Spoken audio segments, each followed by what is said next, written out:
Assalamualaikum warahmatullahi wabarakatuh. Selamat pagi, salam sejahtera untuk kita semua. Hari ini kita masih belajar tentang sistem pencernaan manusia. Di pertemuan kemarin kita sudah belajar tentang sistem pencernaan manusia. Tetapi hari ini kita masih akan mengulas tentang sistem pencernaan manusia. Hari ini kita akan mengulas lebih luas lagi tentang zat makanan, organ, enzim, dan penyakit yang ada pada organ pencernaan manusia.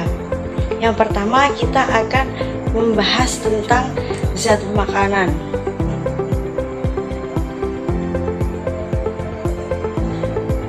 Kedua tentang organ pencernaan manusia, dan yang ketiga tentang penyakit pada sistem pencernaan manusia. Setiap kita mau melakukan aktivitas atau kegiatan apapun pasti membutuhkan yang namanya energi, dimana energi atau sumber energi itu didapatkan dari makanan. Makanan yang kita konsumsi itu harus mengandung nutrisi, dimana nutrisi itu ada karbohidrat, protein, lemak, vitamin, mineral, dan air. Yang pertama tentang karbohidrat. Karbohidrat ini merupakan sumber energi utama bagi tubuh, dan karbohidrat ini bisa ditemukan pada nasi, jagung, dan kentang. Yang kedua yaitu protein. Protein ini merupakan yang dibutuhkan oleh tubuh sebagai penghasil energi untuk pertumbuhan dan penggantian sel-sel tubuh yang telah rusak. Dimana protein ini terbagi menjadi dua, yaitu ada protein hewani dan ada juga yang protein nabati. Dimana protein hewani ini terdapat pada daging, ikan, telur, susu, dan keju. Sedangkan yang protein nabati terdapat pada kacang, kedelai, dan jenis kacang-kacang lainnya. Yang ketiga yaitu lemak. Lemak ini merupakan nutrisi yang dibutuhkan oleh tubuh karena merupakan sumber energi terbesar pada tubuh. Lemak ini dibedakan menjadi dua, yaitu ada lemak jenuh dan juga lemak tak jenuh. Dimana lemak jenuh ini terdapat pada daging, susu, keju, minyak kelapa. Sedangkan yang lemak tak jenuh yaitu terdapat pada minyak nabati dan lemak yang ditemukan pada biji. Selanjutnya yaitu tentang vitamin. Vitamin ini diperlukan untuk mengatur fungsi tubuh dan mencegah dari beberapa penyakit. Vitamin ini terbagi menjadi dua, yaitu vitamin yang larut air dan juga vitamin yang larut dalam lemak. Dimana vitamin yang larut dalam air ini ada vitamin B dan vitamin C. Sedangkan yang vitamin yang larut dalam lemak itu ada vitamin A, D, E, dan K. Yang selanjutnya yaitu mineral. Mineral ini berfungsi untuk menjaga kestabilan asam basa pada tubuh, membantu dalam proses pembangunan sel, membantu reaksi kimia tubuh, mengangkut oksigen ke seluruh tubuh, dan membangun serta memelihara tulang. Sedangkan yang terakhir yaitu air. Air ini dibutuhkan oleh tubuh sebagai pembentuk sel dan cairan tubuh, pengatur suhu tubuh, larut zat gizi lain, dan membantu dalam proses pencernaan makanan dan media pengeluaran sisa metabolisme. Itu merupakan zat-zat makanan yang harus ada pada makanan yang kita konsumsi setiap harinya. Selanjutnya yaitu kita akan membahas tentang organ pencernaan manusia. Organ pencernaan manusia terbagi menjadi dua, yakni ada saluran pencernaan dan kelenjar pencernaan.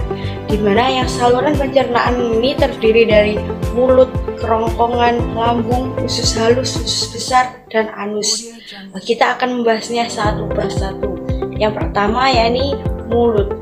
Mulut ini merupakan tempat awal terjadinya pencernaan, baik secara mekanik dan secara kimiawi. Dimana yang proses pencernaan secara mekanik ini dibantu oleh gigi. Jadi Proses pencernaan secara mekanik ini yaitu terjadi karena adanya gerakan-gerakan mengunyah, menghancurkan, dan menelan makanan yang dibantu oleh gigi. Sedangkan yang proses pencernaan secara kimiawi ini merupakan adanya komponen yang dihasilkan oleh kelenjar ludah yang ada di mulut, yaitu terdapat pada enzim petialin, di mana enzim petialin ini yaitu berfungsi mengubah atau merombak amilum menjadi glukosa, mengubah zat tepung menjadi gula sederhana. Setelah dari mulut yaitu menuju ke kerongkongan, di mana di kerongkongan ini merupakan saluran yang menghubungkan antara rongga mulut dengan lambung. Kerongkongan ini berfungsi sebagai jalan bagi makanan yang telah dikunyah dari mulut menuju ke lambung, sehingga pada kerongkongan tidak terjadi proses pencernaan.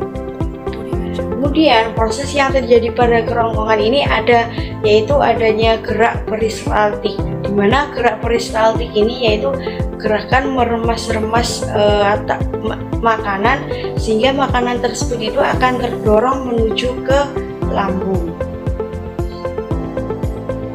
Di lambung, lambung ini berfungsi untuk mencerna makanan.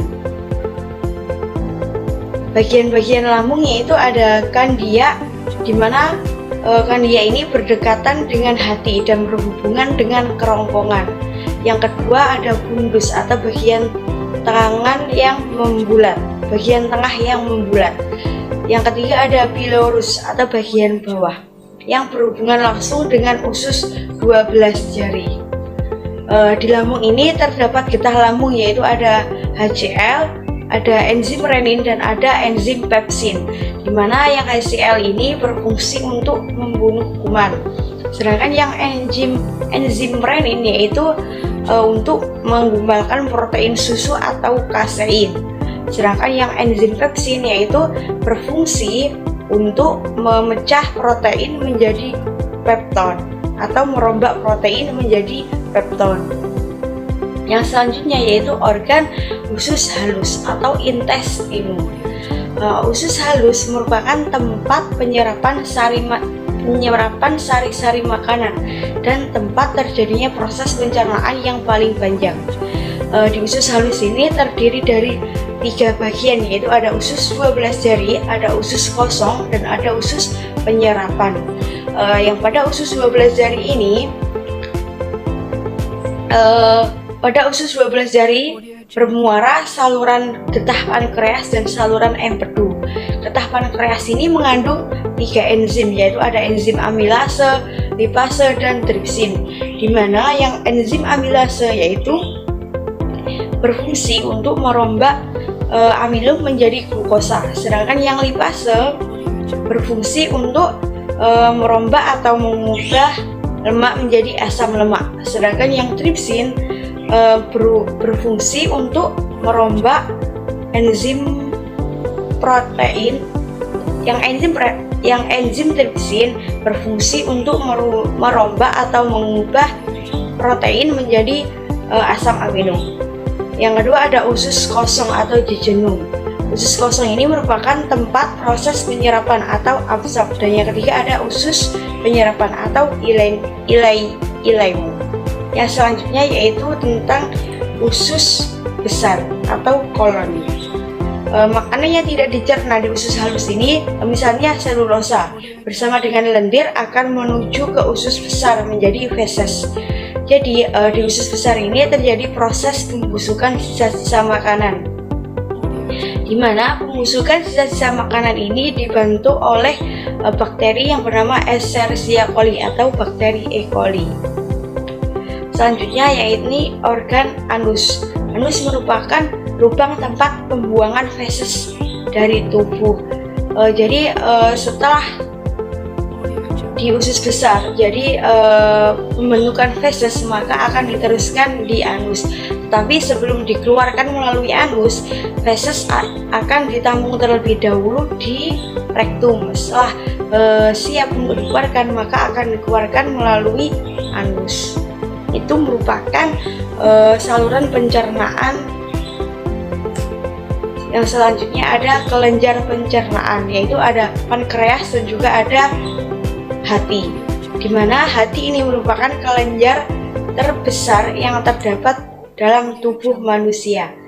Letak hati ini di dalam rongga perut sebelah kanan, tepatnya di bawah diafragma. Yang kedua ada pankreas, dimana pankreas ini terletak pada bagian posterior dan berhubungan erat dengan duodenum atau usus 12 jari. Pankreas menghasilkan beberapa hormon, yaitu yang pertama ada insulin yang dihasilkan oleh sel beta, ada GHS yang dihasilkan sel epsilon, ada GHIH yang dihasilkan oleh sel delta. Ini merupakan kelenjar pencernaan, yaitu hati dan pankreas. Kalau yang saluran pencernaan tadi ada mulut, kerongkongan, lambung, usus halus, usus besar, dan anus. Yang selanjutnya ada penyakit pada sistem pencernaan, yaitu di sini ada marasmus, diare, MAH, gangguan pankreas, diabetes mellitus, tifus, dan konstipasi. Yang pertama, marasmus. Marasmus ini merupakan penyakit karena kekurangan karbohidrat. Jadi seseorang yang terkena penyakit marasmus ini cirinya yaitu otot mengecil, raut muka tampak lebih tua, dan berat badannya sedikit. Yang kedua, diare. Diare ini yaitu keluarnya feses dalam bentuk encer pada usus besar sehingga penyerapan air terganggu. Yang ketiga, MAH, yaitu disebabkan karena pola makan yang tidak teratur, jenis makanan yang terlalu pedas dan asam. Yang keempat ada gangguan pankreas. Gangguan pankreas ini dapat menyebabkan gangguan pada produksi enzim pencernaan oleh pankreas. Yang kelima ada diabetes mellitus atau kencing manis yang disebabkan karena tidak diproduksinya hormon insulin oleh pankreas sehingga tubuh tidak dapat mengubah glukosa menjadi glikogen. Yang selanjutnya ada tipes. Tipes ini disebabkan karena infeksi saluran pencernaan oleh bakteri Salmonella typhosa. Yang terakhir ada konstipasi atau sembelit, di mana sembelit ini yaitu penyakit karena feses sangat padat dan keras karena penyerapan air yang terlalu berlebihan di dalam usus besar sehingga feses akan sulit dikeluarkan. Jadi itu merupakan materi tentang sistem pencernaan manusia, ulasan materi sistem pencernaan manusia. Sekian dari Ibu, kurang lebihnya maaf. Assalamualaikum warahmatullahi wabarakatuh.